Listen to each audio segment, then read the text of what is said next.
Give you a few quick highlights.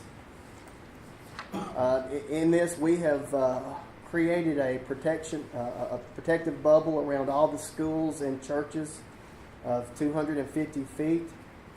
To give you an idea of what we're doing here, that's a little bit farther than all the other municipalities. The city of Coleman was 200 feet. The city of Fort Payne is 200 feet. The city of Abbottville was 200 feet. We wanted to go a little bit above and beyond what they did. They've done a good job in enforcing it, but we want ours to be a little bit more restrictive. The way that we have designated how that's going to be measured is that we're going to measure nearest wall to nearest wall. Another highlight in this ordinance is that there is a 50-50 ratio on all restaurants that will be serving alcohol, meaning if they sell more alcohol than food, then they would be in risk of losing their license. We put heavy restrictions on advertising. No public advertising whatsoever. You cannot display a sign inside the store facing the outside on the front wall.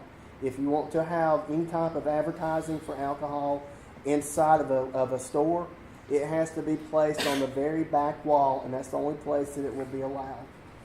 That's the exact same way it is in the city of Fort Payne as well as the city of Collinsville, and I think they have done a very good job of keeping that nice and tidy.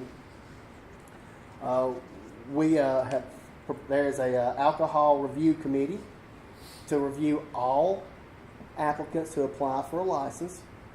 That committee will be a 5-person committee consisting of the police chief or a designated representative of his choice, the city clerk, and also the city clerk could appoint a designated representative to serve in his or her position.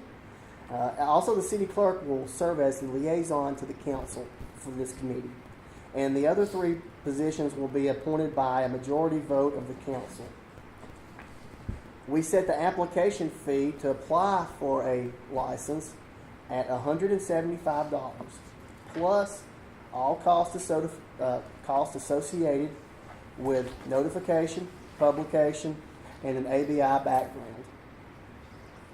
The notification is that if someone applies for an alcohol license, we will notify via registered mail every residence or premise within 250 feet of that location the time and the date of the public hearing where that license will be discussed.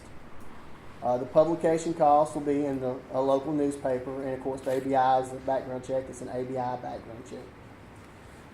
For any events hosted at the Agri Center, the Agri Center itself will not have a license to sell. It will be upon the individuals who lease the facility to apply for a special events license to allow the Agri Center to sell beverages of alcoholic nature during that event. There will be a $75 application fee for a special events license, and a special events license is only considered for 5 days. Since it's temporary in nature, you do not have to go through the notifications, the publications, or the ABI background check. And there is a limit. An individual can only apply for a special events license once every five times in any calendar year. That's pretty much the highlights of it. This is, like I said, we like what the city of Collinsville and Fort Payne have done. I think they've done a very good job of regulating it. We copied a lot of what they did, and then we took ours just a little bit further, so it's going to be even more restrictive in the city of Rainsville.